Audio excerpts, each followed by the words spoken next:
Style. Selection.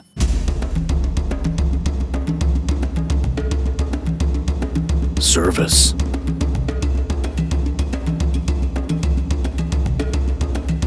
Quality. Value.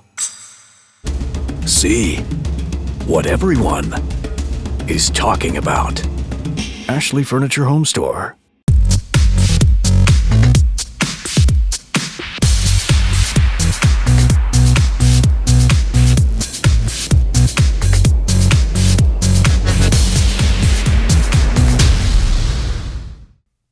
Hi again, and welcome to another edition of the Coach Duggar Baucom Show. My name is Mike Legg, your host.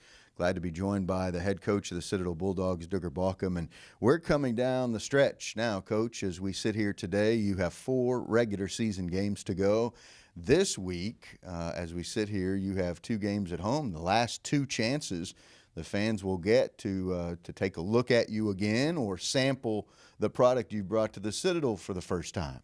Yeah, it's hard to believe it's almost over, but 2 road games, got East Tennessee State coming in, and then have senior day with Western Carolina, then finish up at UNC Greensboro and BMI the next week, and then the tournament. So it's hard to believe that it's already here, the conclusion of the season, but it's upon us. Are you a game-by-game guy, or does seeding for the tournament play into the back of your mind a little bit when you play each of these games? Yeah, I think a little bit of both. You certainly concentrate on your opponent that's coming up, but you also look at the standings and what that game means in the bigger picture of things, because seeding is all about matchups, especially in conference play. Certain teams you match up with better than others, but when you play the season, it you are what your record says you are, and it's where it places you, and sometimes you put yourself in a difficult situation. I think last year was a perfect example of the matchups for the Citadel in the tournament. They were the 7, but they played the 10. That just happened to be Furman, which turned out to be one of the hottest teams. They peaked at the right time, had an opportunity to play for the championship after being the 10 seed. So that instance showed that it wasn't necessarily a very good matchup for them. Yeah, and it all comes down to that. It really, who do you match up with? Who's your style? Who's it conducive to play?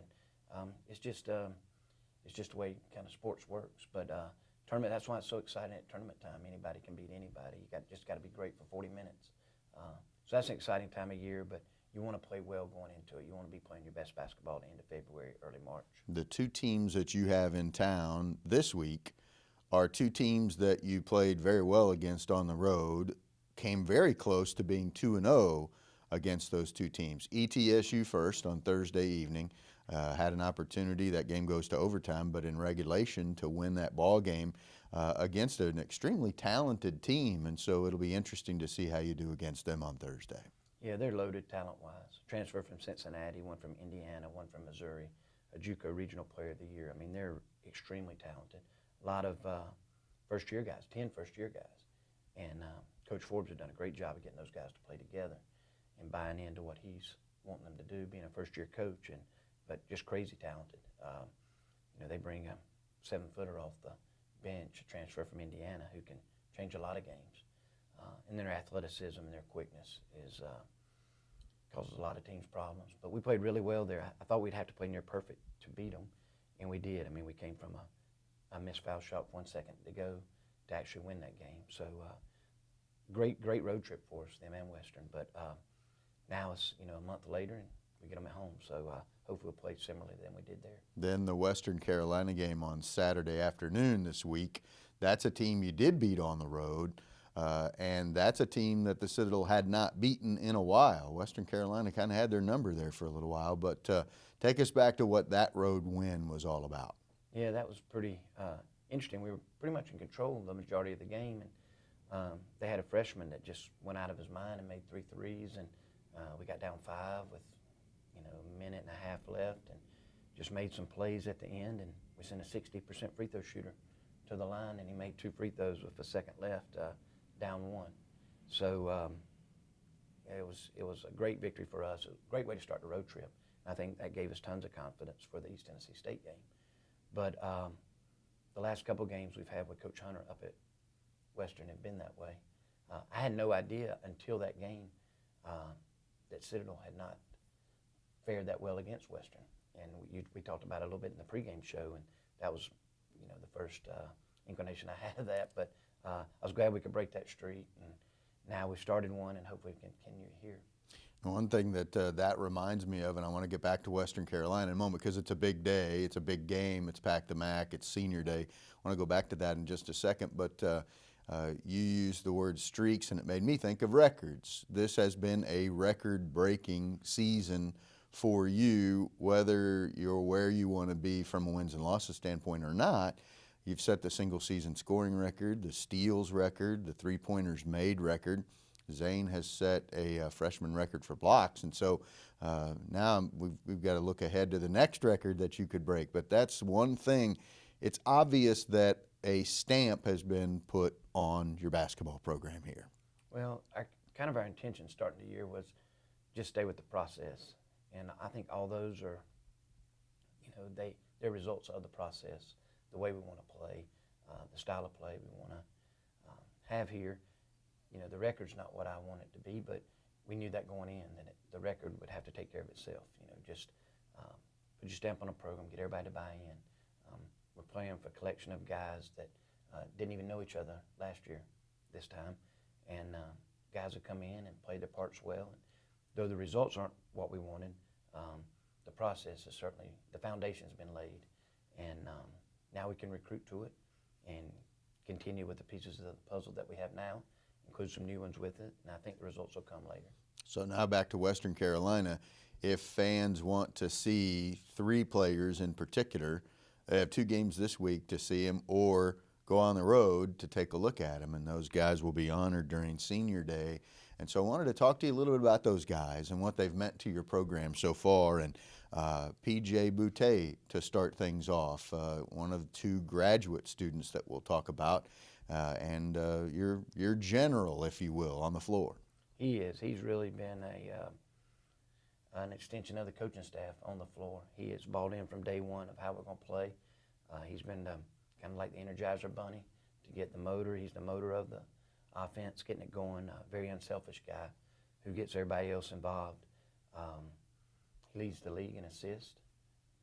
Does a great job. I think 3rd all-time assist. He'll probably be at least 2nd by the time Saturday rolls around, and has a shot to be the all-time assist guy in a season. If guys will make some shots for him.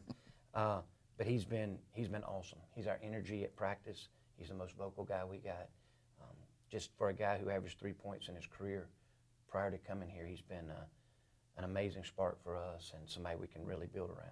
Transfer from Winthrop, Derrick Henry, your leading scorer right now, a guy who's been to the free throw line more than twice as often as any of his teammates, which tells you that he can get to the rim and often creates offense when the clock is stopped at the free throw line for you. So what has Derrick Henry contributed and what has he meant this year?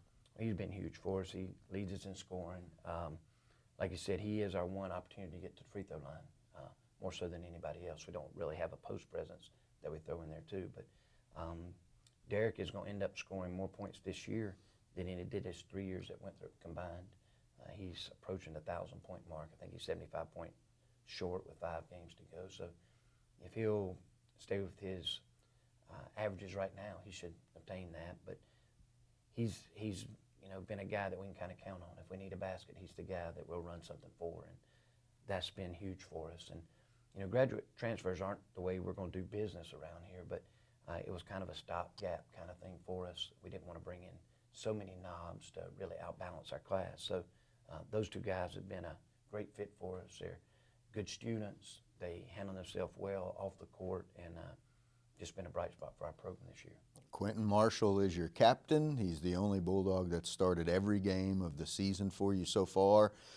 Most people that I know who know him say that he is what you would want a young man to be around your team, away from your team, and is consistent about it. So he's the 3rd one. He's the senior on the bunch. Yeah, he's the guy that you want on the court, off the court. He's the guy that you would want as your son, actually.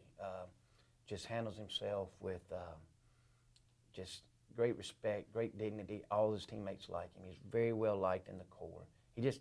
he just handles his business really well. You know, everything he does, he handles in a professional manner, whether it's in the classroom, the way he treats the professors, the way he treats the TAC officers. He's just a very well-liked guy, and a guy who's been in the trenches here for now his 4th year, and a guy who has been a big cheerleader for us, who has embraced what we've tried to do.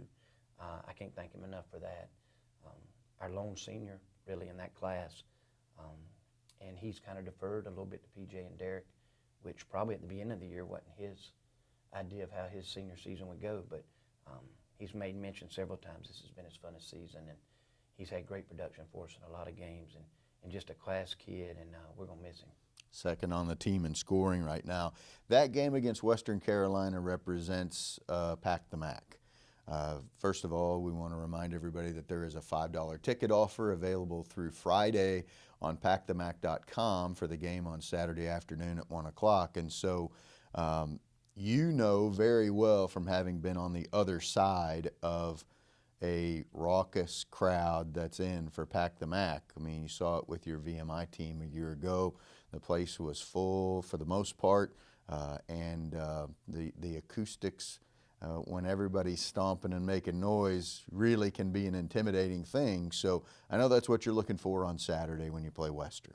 Yeah, it certainly was. I mean, a year ago when we played here, it was easily the harshest crowd we played before, you know, the loudest, and you know, we played at Virginia Tech, Maryland, George Washington. It was easily the loudest of any conference opponent, and especially when the football players and some of the athletes sit in the end zone by the bench, it can really make it tough on opposing teams.